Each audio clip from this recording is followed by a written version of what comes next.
Okay, this is Dominic Aurelio with a report on the Poisonwood Bible. This is for AP English 4, Period 1, Dr. Sutton's class. Okay, so basically an overview of the novel itself. In 1959, Nathan Price, a Baptist minister, brings his wife and four daughters into the Congo as a missionary to save the souls of Africa. Throughout the novel, the four women narrate it, and their attitudes connect the story together, giving the reader a look into their lives and the atmosphere around them. Now, not only that, it also looks into how the culture changed from America, from where they lived at, into the Congo. How it just completely disarrays their way of thinking. Um, each event that takes place in the Congo affects the four women in different ways, except for Nathan, who stays mostly stagnant throughout the novel as he is a minister, but is based around pride and guilt of things that had happened in the past with him. So I will be taking a further look into Nathan and how he impacts the story and the characters around him as a whole. So some background information. He was a soldier during World War II and escaped the Bataan Death March and the fate the rest of his battalion faced. He views himself as a coward because of this and focused on the idea that he was despised by God for being a coward. His self-guilt causes him to vow to never be a coward again, never leaving a dangerous situation, and by saving as many souls as he can through his missionary work. Contradictory to this vow, he is actually revealed to not be courageous and selfless, but someone who is only devoted to saving himself. He prides himself on saving the souls of the unenlightened, but at the same time cares little for their well-being. This dissolves into how he treats his family and neglect he so nobly gives them. So, Nathan Price, because of his guilt, it's eating into his mind, uh, believing that he can just believing that there is a higher power that rewards all good but punishes all bad, is the reality that he accepts without taking reality just as it is. So, because he thinks that he can preach and save the souls of the unenlightened and the people of the Congo, that he's actually doing work for God and being saved, is not true at all. Because at the same time, he is also not caring for his family and more or less does not care for the people of the Congo as well. And he displays even more selflessness when things go bad in the Congo, such as Ruth May's death, and the fact that Westerners would be purged once the Congo won its independence. He refuses to leave there and stays and tries to continue his missionary work, though making very little progress. Now, his wife, Orleana, she is also deeply affected by this, as her whole personality before she married Nathan changes after she marries Nathan, of course, and also that when she's in the Congo, she loses all strength to actually act on her own like she used to. So some background information on her. Before marrying Nathan, she was once wild, beautiful, and in love with the natural world, but as Nathan's guilt dissolved into her, and bearing his three daughters, she lost her spiritedness and became a submissive vessel to carry out her husband's will. She struggles to bring back the ability to act out on her own, but when Ruth May dies, she finally gathers her strength to leave Nathan and take her daughters with her, obsessing over the guilt of her daughter's death. So as you can see here, Aureliana was very negatively affected by Nathan's treatment and the move from America to the Congo. But then again, that may have her, and the Congo may not have been a factor at all, albeit that Nathan would have been a good husband and taken into consideration and be a true man of God and care for their well-being. But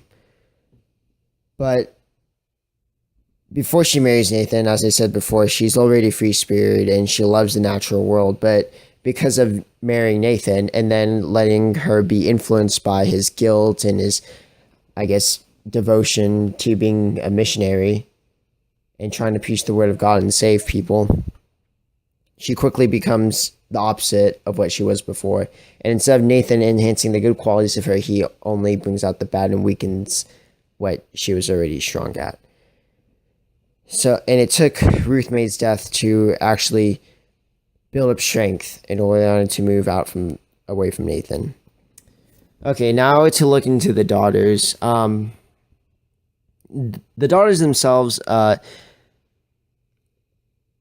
they do change throughout the novel because of the events in the Congo, and also because of the culture shock as well, and also because of their father's treatment towards them. But one daughter that this does not really apply to so much is Rachel, Rachel Price. So some information on her. She's not really too concerned with the state of her soul, as her father is trying to fix the souls of the people, but rather it is her physical appearance and her focus on materialism that she pays the most attention to. This definitely carries over when she gets older, as she becomes wealthy, staying in Africa by owning a hotel and marrying a minister, but at the same time also becoming a racist. Because of her willful ignorance and not wanting the Congo or any of the events that took place affect her in any way, shape, or form, she kind of tunes out and doesn't really analyze or feel too much about what had happened. Except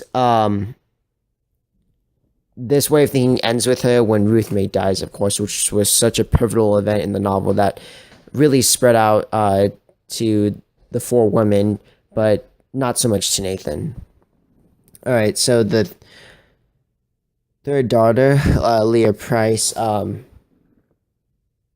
So Leah, more or less, well, actually, definitely, she worshipped her father and believed in his worldview. But Leah, unlike being her father, of stupid and being stupid and selfish, Leah is intelligent and compassionate for the others in the Congo. But even though she's confronted with the mass injustice, racism, and the culture, in the culture difference of the Congo, she admires it rather than just tries to pull herself away of it. But however, she suffers a crisis of faith. She slowly loses her religion, but not her idealism. Thankfully. So. Her religion is basically suffering because of the influences of the Congo itself, and not really believing in her father's true motives to save the people of the Congo. Because instead of rejecting it like her family does, instead she embraces it and tries to make the most of it, even marrying her husband Anatole, who is from the Congo as well. Okay, so last daughter, Ada Price. Even though Ada is Leah's identical twin sister, they are two different people, definitely. She's crippled, and her whole left side of her body was paralyzed by birth.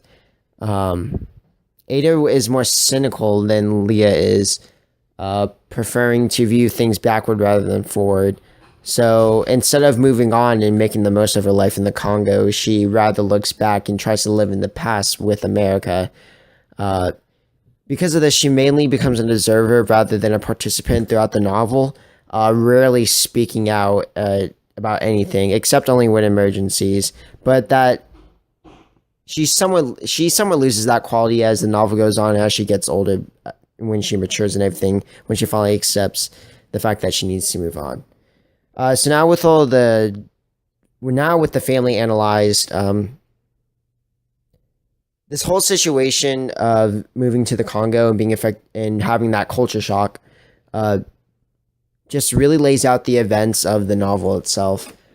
Sure, the events of what's really happening in the Congo and the fact that they're winning their independence and the purging of Westerners does definitely play a role in how the characters react. It's mostly the internal part of the story where the interactions between the characters make most of the difference rather than what's going on outside between the characters. As you can see, Nathan really is influential through the family, as he is becoming this overdriven force on being a missionary and trying to do God's work. But of course, at the same time, not really helping his family out or anyone else in the Congo for that matter. Uh, so pretty much that's basically a look into the Poisonwood Bible. That's how the characters are, and like I said, the events happening in the Congo do not really affect too much of too much of the characters. Rather, it's what's internally going inside between them that happens, the interactions. So yeah, that's basically what happens in the Poisonwood Bible. Nothing, nothing too much. Rather than the characters, some of them remaining stagnant, and the others being dynamic as well, such as Orleana and Leah as well. Orleana gathering her strength to break away from Nathan, and Leah for changing her, well, not changing, but losing her religion and trying to find an in between of religion itself and idealism.